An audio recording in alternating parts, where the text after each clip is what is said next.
और जिसमें हमारा बेटा अजीत प्रसाद को माननीय अखिलेश यादव जी ने पार्टी के हजारों कार्यकर्ताओं को कार्यालय में बुलाकर उनकी आम सहमत के आधार पर, सर्वसम्मत निर्णय के आधार पर हमारे बेटे अजीत प्रसाद को हमारी वो सीट, जिसको मैंने 12 जून को सांसद बनने के बाद खाली कर दिया था, उस पर चुनाव होना है और उम्मीदवार हमारा बेटा है।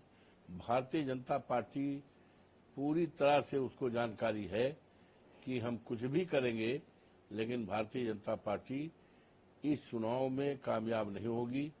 भारतीय जनता पार्टी बुरी तरह हारेगी।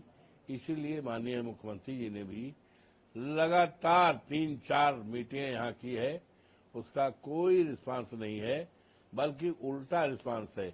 1 महीना से 1 दर्जन के मंत्री लगाए गए हैं चुनाव प्रचार में, लेकिन किसी प्रकार का कोई रिस्पांस नहीं है। इनको इस बात की जानकारी है कि जिस तरह से अवधेश प्रसाद 54 फैजाबाद जनपद अयोध्या से लोकसभा सीट जीते हैं और जिसकी चर्चा केवल अयोध्या, फैजाबाद, उत्तर प्रदेश में और देश में नहीं, सारी दुनिया में है, और जिस सीट के लिए भारतीय जनता पार्टी दम भरती थी, खम भरती थी कि हमको राम को लाए हैं और हमें कोई हटा नहीं पाएगा, और वो सीट जीत करके आज इसको, इसलिए भारतीय जनता पार्टी को पता है कि हम चुनाव बुरी तरह हारेंगे, तो इसीलिए उन्होंने मेरे बेटे के ऊपर निराधार, असत्य और गलत तथ्यों के आधार पर मुकदमा दर्ज किया है। उसमें कहीं कोई सत्यता नहीं है।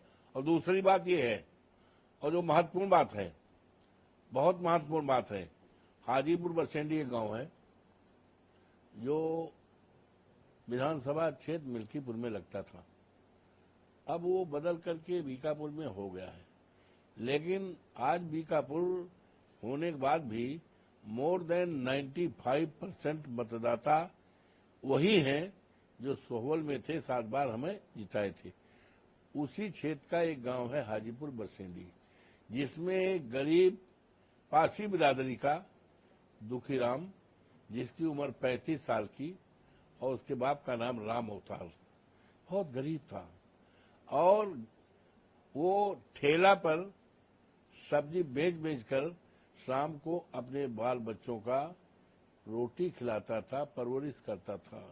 उसके 3 नाबालिग बच्चे, एक बेटी है जो नाबालिग है और 2 लड़के नाबालिग हैं, और उसकी पत्नी है।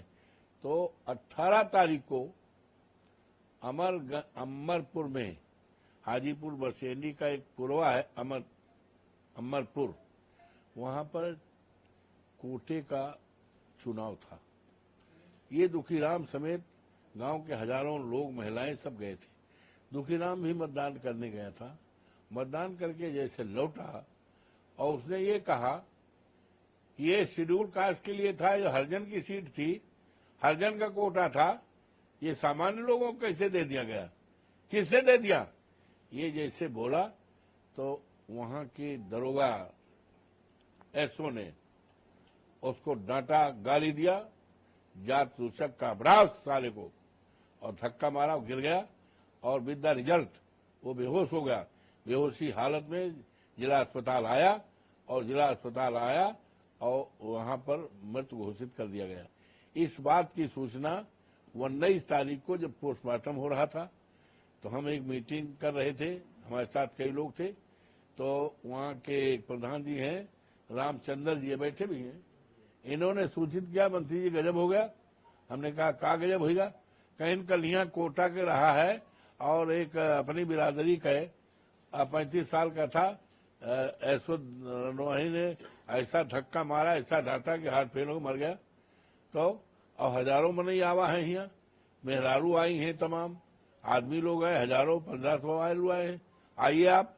मैं गया, और उसकी पत्नी ने और उसकी भौजाई ने, उसकी नाबालिग बेटी ने, और तमाम दर्जनों लोगों ने रो रो कर कहा कि उसका कोई कसूर नहीं, ये कसूर है कि उसने इतना पूछ लिया कि हरिजन का कोटा सामान्य को ऐसे यहीं पे दरोगा आग बाबुले हो उसको धक्का मारा और धक्के से वो मर गया।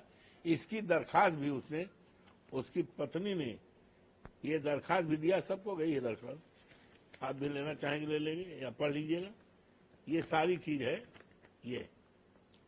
तो इस मामले को चूंकि अन्याय था और एक गरीब पारसी बिरादरी की हत्या थी पुलिस के द्वारा, तो इसको 19 तारीख को जिस दिन पोस्टमार्टम हो रहा था, पोस्टमार्टम से निकल कर उसके घर पे गए और घाट तक अंतिम संस्कार जिसमें 2-3 हजार आदमी थे और वहीं ऐलान किया कि हम न्याय दिलाएंगे।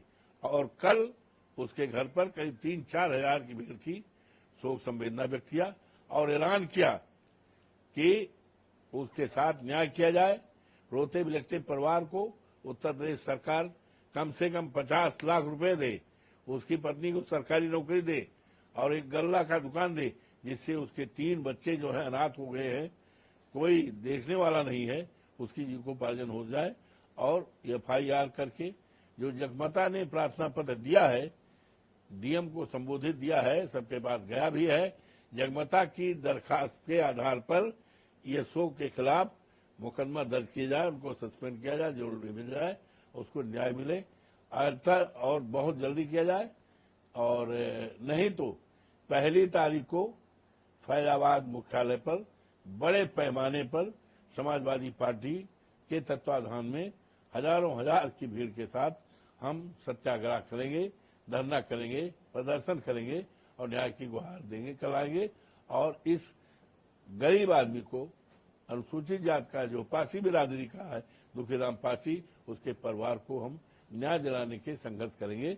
इसीलिए कि हम इस लड़ाई को छोड़ दें, दुखीराम की लड़ाई न लड़ें, घर बैठ जाएं, इसलिए दबाव में एक कारण यह भी है, दबाव में हमारे बेटे के ऊपर गलत तथ्यों के आधार पर ये FIR किया गया है।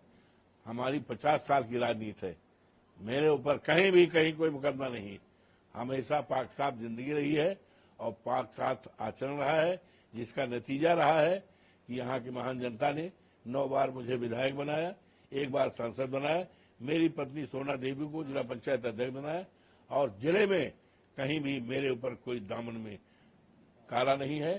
सारे जात बिरादरी का मेरे साथ साथ है, सबका आशीर्वाद है, सहयोग है, समर्थन है। और इस चुनाव में भी इतना समर्थन है कि भारतीय जनता पार्टी जमानत नहीं बचा पाई, जमानत नहीं बचा पाई, चाहे जोगी बाबा रोज डावे, रात दिन आवे, नाक रगड़ डावे, लेकिन भारतीय जनता पार्टी किसी भी कीमत पर यहाँ नहीं जीतेगी। अभी प्रभारी मंत्री है सूर्य प्रताप शाही, उनका भी यही, जब आपके बेटे का मामला आया तो उन्होंने कहा कि जमीन खरीद फरोख्त का मामला जिस तरीके से बेटे करता था उस तरीके से बाप भी करता था, इस तरीका आरोप आपको लगाया। झूठा है, झूठा है, कभी नहीं किया है, अपनी जिंदगी में नहीं किया है। ये पूरी तरह से उसी तरह झूठी बात है जिससे सूरज निकलता है पूरब को और कोई कहे सूरज निकल रहा है पश्चिम को निकल रहा है, उतने झूठी बात है।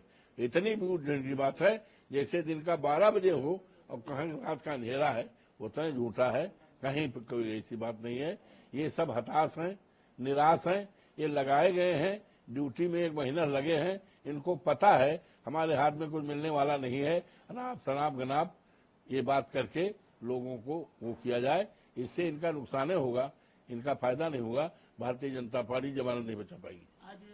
आज STF ने लखनऊ की टीम द्वारा जनपद सुल्तानपुर में ज्वेलर्स की दुकान में हुई डकैती संबंधित एक अभियुक्त के साथ मुठभेड़ में मार गिराया गया है। उसका नाम है अनुज प्रताप सिंह, पुलिस ने मार गिराया डकैती वाले मामले में। तो है, तो ये तो बाबा जी का राज का करिश्मा है कि दिन दहाड़े ज्वेलर के घर में डकैती पड़ रही है। ये मामूली चीज नहीं है। कानून का राज खत्म हो गया है, जंगल का राज पैदा हो गया है और बाबा जोगीनाथ का इकबाल खत्म हो गया है। उनका इकबाल नहीं है तो यही हो रहा है, चोरी है, डकैती है, राहजनी है, बलात्कार, यही सब इसकी आंधी है। जंगल राज की पहचान यही है। ये सरकार पूरी तरह फेल है। ये तिरुपति बालाजी मामले में जिस तरीके से प्रसाद में मांस का प्रयोग पाया जाए, उसको लेकर पूरे भारत के अंदर माहौल पूरा विवाद छिड़ चुका है, क्या कहना? देखिए, ऐसा है, जब तक कोई कॉम्पिटेंट परीक्षण हो करके और उसकी रिपोर्ट ना जाए, इसके बारे में कोई बात कहना, कोई टिप्पणी करना मैं उचित नहीं समझता। मैं उचित नहीं समझता। बालाजी एक बहुत देश का बहुत बड़ा माना जाना धर्मस्थल है। करोड़ों लोगों आस्थाएं जुड़ी हुई हैं। तो इस तरह से वहां के लिए कोई बात कहना बिना किसी सबूत के मैं समझता हूं उपयुक्त नहीं होगा।